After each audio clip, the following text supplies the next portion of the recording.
আসসালামু আলাইকুম। ভোটের দিন বুথের ভিতরে যারা এজেন্ট হিসেবে কাজ করবেন তাদের জন্য কিছু গুরুত্বপূর্ণ ইনফরমেশন, তাদের দায়িত্বটা কি, তারা কি কি দায়িত্ব পালন করবেন এই সম্পর্কে গুরুত্বপূর্ণ কিছু ইনফরমেশন দিচ্ছি।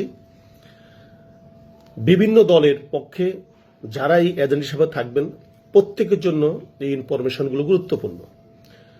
ভোট শুরু হবে সকাল 7:30টায়। আপনারা নিজ নিজ কেন্দ্রে সকাল 7টার ভিতরে পৌঁছে যাবেন।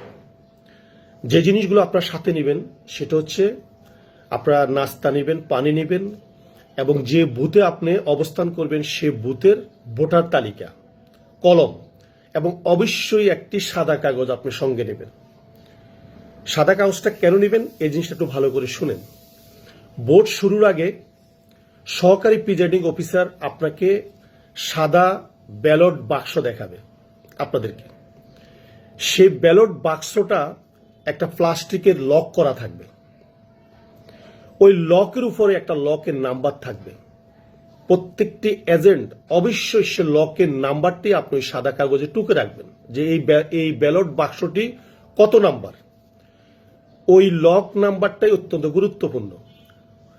এরপরে আপনার ভোট শুরু হবে। ওই ব্যালট বাক্স যখন পুড়ে যাবে, সহকারী প্রিজাইডিং অফিসার এটা ওনার নিজ দায়িত্বে এটা প্রিজাইডিং অফিসারের কক্ষে নিয়ে যাবেন। এরপরে সেখান থেকে আরেকটি নতুন খালি ব্যালট বাক্স নিয়ে আসবেন। সেটার উপরেও একটি প্লাস্টিকের লক দিয়ে সিলগালা করা থাকবে।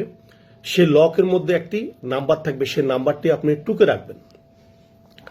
4:30 যখন ভোট শেষ হয়ে যাবে আপনি আপনার রুমের বা আপনার বুথে সহকারী প্রিজাইডিং অফিসারকে জিজ্ঞাসা করবেন যে এখানে কতগুলো ভোট কাস্ট হয়েছে, কতগুলো ব্যালট পেপার ব্যবহার হয়েছে।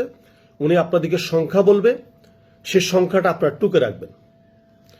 এরপর ভোট যখন শেষ হয়ে যাবে সকল ব্যালট বাক্সগুলো যখন একত্রিত করা হবে এবং একটা কেন্দ্রের মধ্যে হয়তো 10 জন, 12 জন বা 8 জন যতগুলো এজেন্ট থাকে, ভোট গণনার সময় সবাইকে কিন্তু সেখানে থাকতে দিবে না। সেখানে সকল প্রত্যেকটি মার্কার পক্ষ থেকে যতজন ছিলেন তাদের মধ্য থেকে একজনকে নেবেন। একজনকে বাছাই করা হবে যিনি ভোট গণনার সময় থেকে শুরু করে রেজাল্ট প্রকাশ করা পর্যন্ত যিনি দায়িত্বে থাকবেন। সকল এজেন্ট আপনি সারাদিনে যে ইনফরমেশনগুলো লিখেছেন, যেই ব্যালট বাক্সগুলোর নাম্বার লিখেছেন সেই নাম্বারটা এবং আপনার বুথে কতগুলো ভোট কাস্ট হয়েছে সেই সংখ্যাটা যিনি ভিতরে অবস্থান করবেন তার কাছে দিবেন। যিনি দায়িত্ব পালন করবেন তিনি অবশ্যই সেই ব্যালট বাক্সের নাম্বারগুলো এবং পুরো ভোটগুলোকে আপনি প্রত্যেকটি ভোটের কাস্টিং ভোটগুলোকে আপনি যোগ করবেন। এরপর যখন বাক্সগুলো আপনাদের সামনে রাখা হবে আপনি আপনার অন্যান্য এজেন্টরা আপনাকে যে ব্যালট বাক্সে যে নাম্বারগুলো দিয়েছে সেই নাম্বারগুলোর সাথে আপনি মিলাবেন।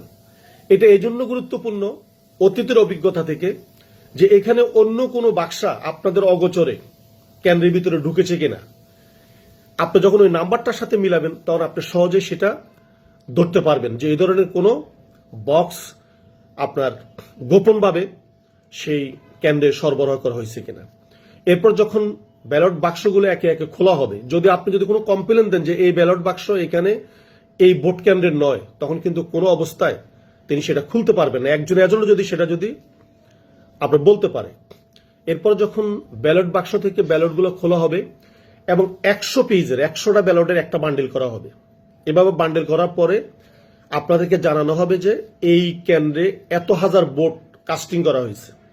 আপনি আপনার এজেন্টদের যে দেওয়া যে ইনফরমেশনগুলো সেগুলো যোগ করে দেখবেন যে প্রিজাইডিং অফিসার আপনাকে যে সংখ্যাগুলো বলতেছে সেই সংখ্যাগুলোর সাথে আপনার প্রিজাইডিং অফিসারের সংখ্যা মিলে কিনা। যদি মিলে যায় তাহলে ওকে এরপরে ভোট গণনা শুরু হবে।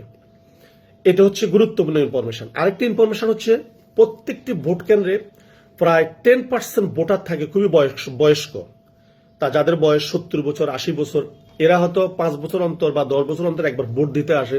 এরা ভোট দিতে জানে না। তখন এরা কি করে, বুথের ভিতরে আসি প্রিজাইডিং অফিসারের সামনে গিয়ে নাম বলে, ভোটার নাম্বার বলে এবং ব্যালট পেপারটা দেওয়ার পরে বলে যে স্যার আমি তো ভোট দিতে পারি না, আমাকে একটু অমুক মার্কায় আমার ভোটটা দিয়ে দেন।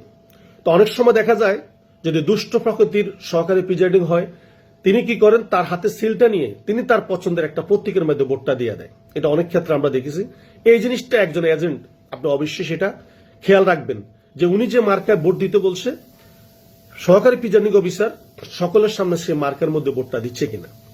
আরেকটি হচ্ছে, যদিও 4:30টায় ভোট শেষ হওয়ার কথা, কিন্তু 4:30টার পরেও যদি লাইনে দাঁড়ানো অবস্থা যদি ভোটার থাকে, তাহলে প্রিজাইডিং অফিসার সে দাঁড়ানো ভোটারদের ভোট নিতে বাধ্য। যদি সেটা সন্ধ্যা হয়ে যায়, 5টা হয়ে যায়, 6টা হয়ে যায়, 7টা হয়ে যায়, এরপরও তিনি সে প্রত্যেকটা ভোটারে তিনি ভোট নিতে হবে। আরেকটা জিনিস হচ্ছে, অনেক সময় অনেক দুষ্ট প্রকৃতির প্রিজাইডিং এরা যদি তাদের ভিন্ন মতের যদি কেন্দ্র হয় বা সেখানে ভোটার থাকে, তারা কি করে ভোটটাকে স্লো করে দেয়। প্রত্যেকটা প্রার্থী ঢুকার পরে তাদেরকে বিভিন্ন রকমের তথ্য জিজ্ঞাসা করে করে দেরি করা যায়। যে যদি ভোট যদি এবার এই ধরনের যদি দেরি করানো হয়, তাহলে লাইনে দাঁড়ানো মানুষগুলো বিরক্ত হয়ে চলে যাবে। একজন এজেন্ট হিসাবে আপনি এটা লক্ষ্য রাখবেন যে এদেরকে কোনো অপ্রয়োজনীয় ইনফরমেশন জিজ্ঞাসা করতেছে কিনা। এরপরে ভিতরে যদি আপনার কাছে অন্যরকম কোনো অপ্রীতিকর কিছু মনে হয়, তাহলে আপনি আপনার পরিচিত কোনো ভোটার যদি সেখানে ঢুকে তাকে ডেকে তার কানে কানে ইনফরমেশনটা বাইরে যারা ডেস্কে কাজ করতেছে তাদের কাছে পাঠাবেন। তো এই ইনফরমেশনগুলো প্রত্যেকটি এজেন্টের জন্য খুবই গুরুত্বপূর্ণ, কারণ এই ইনফরমেশনগুলো যদি আপনি ফলো করেন, তাহলে এই যে জাল ব্যালট, জাল সিল বা ভোট ইঞ্জিনিয়ারিং করা কারো পক্ষেই কোনো সম্ভব হবে না। আসসালামু আলাইকুম।